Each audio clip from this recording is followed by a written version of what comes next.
ലോക ചരിത്രത്തിലെ ഏറ്റവും വലിയ വെറുപ്പും ഏറ്റവും വേദനാജനകമായ പീഡനവും അത് സംഭവിച്ചത് യൂറോപ്പിൽ തന്നെയാണ്. ജൂതരോടുള്ള വെറുപ്പ് എവിടെ നിന്നാണ് ആരംഭിച്ചത്?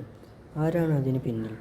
ഇന്നത്തെ വീഡിയോയിൽ നമ്മൾ കാണാൻ പോകുന്നത് ഈ വെറുപ്പിൻ്റെ യഥാർത്ഥ കാരണം, അതിൻ്റെ ചരിത്രം, പിന്നെ അതിൽ നിന്ന് നമ്മൾ എന്താണ് പഠിക്കേണ്ടത് എന്നതാണ്.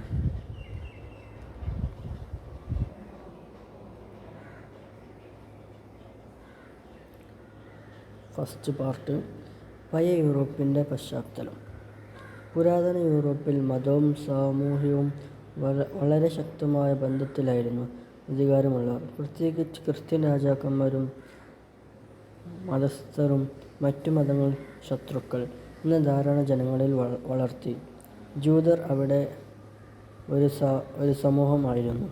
അവിടെ ആരാധിച്ചിരുന്ന ദൈവം, വിശ്വാസം, ആചാരങ്ങൾ എല്ലാം വ്യത്യസ്തമായിരുന്നു. അതാണ് അവരെ അവർക്കൊക്കെ വേറെയൊരു എന്നൊരു ഭാവനയിൽ മാറ്റിയത്. കാലം കടന്നപ്പോൾ യൂറോപ്പിൽ പല തൊഴിലുകളും മതപരമായ നിയന്ത്രണമായിരുന്നു. എന്നാൽ ജൂതൻ വ്യാപാരത്തിലും പണവായ്പയിലും മുൻപന്തിയിലും നിന്നു. പല രാജ്യങ്ങളിലും അവർ സമ്പന്നരായി. പക്ഷേ അതുതന്നെയാണ് അവിടുത്തെ പ്രശ്നമായത്. സാധാരണ ജനങ്ങൾക്കും അധികാരികൾക്കും അവരുടെ സമ്പന്നത അസൂയയായി തോന്നി. ജൂതർ പണത്തിന് പിന്നാലെ മാത്രമേ ഓടുന്നുള്ളൂ. എന്നാൽ പ്രചരണം വ്യാപിച്ചു. അതിലൂടെ വെറുപ്പും വിദ്വേഷവും വളർന്നു. ചരിത്രത്തിൽ പലപ്പോഴും ഒരു സമൂഹത്തെ അടിച്ചമർത്താൻ കള്ളക്കഥകൾ ഉപയോഗിക്കാറുണ്ട്. യൂറോപ്പിലും അതാണ് സംഭവിച്ചത്. ജൂതൻ ക്രിസ്ത്യാനികളെ വഞ്ചിച്ചു, അവരാണ് യേശുവിനെ കൊന്നത് എന്നൊക്കെ പറഞ്ഞു. ഇതിലൂടെ മതവെറുപ്പ് വളർന്നു. പല രാജ്യങ്ങളിൽ നിന്ന് അവർ നാട് കടത്തപ്പെട്ടു. വീടുകൾ, വ്യാപാരങ്ങൾ, ജീവിതം എല്ലാം നഷ്ടപ്പെട്ടു. 1900-കളിൽ ഈ വെറുപ്പ് മറ്റൊരു രൂപം എടുക്കുകയായിരുന്നു. ഹിറ്റ്ലറുടെ നേതൃത്വത്തിലുള്ള ജർമ്മനിയിൽ ജൂതരോടുള്ള വിദ്വേഷം രാഷ്ട്രീയ ആയുധമായി മാറി.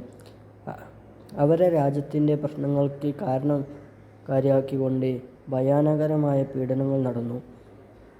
ആ സമയത്ത് ലക്ഷക്കണക്കിന് ജൂതർ കൊല്ലപ്പെട്ടു. ലോകം അതിനെ ഹോളോകോസ്റ്റ് എന്ന് വിളിച്ചു. അതാണ് മനുഷ്യരുടെ ചരിത്രത്തിലെ ഏറ്റവും കുറഞ്ഞ പേജ്. രണ്ടാം ലോക മഹായുദ്ധം കഴിഞ്ഞപ്പോൾ ലോകം ഒന്ന് പേടിച്ചു. മനുഷ്യർ തിരിച്ചറിഞ്ഞു, വെറുപ്പ് എവിടെയായാലും അതിൻ്റെ ഫലം നാശമാണ്.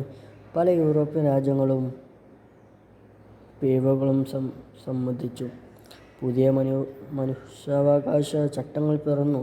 പക്ഷേ ആ വെറുപ്പിൻ്റെ വിത്ത് പലരുടെയും മനസ്സിൽ ഇന്നും മുളയ്ക്കുന്നുണ്ട്.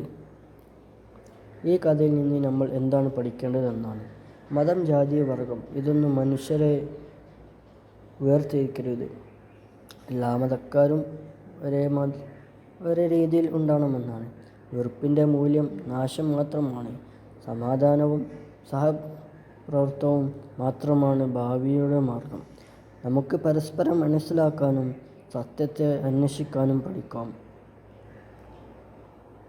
ചരിത്രം നമ്മെ പഠിപ്പിക്കുന്നത് ഒരേ കാര്യം: മനുഷ്യൻ നശിപ്പിക്കുന്നത് ആയുധമല്ല, വെറുപ്പാണ്. സത്യവും സമാധാനവും, ഇതാണ് നമ്മുടെ ലക്ഷ്യം. ഇത്രയുമുള്ള ഇന്നത്തെ വീഡിയോ. നാളെ കാണാം. Good bye.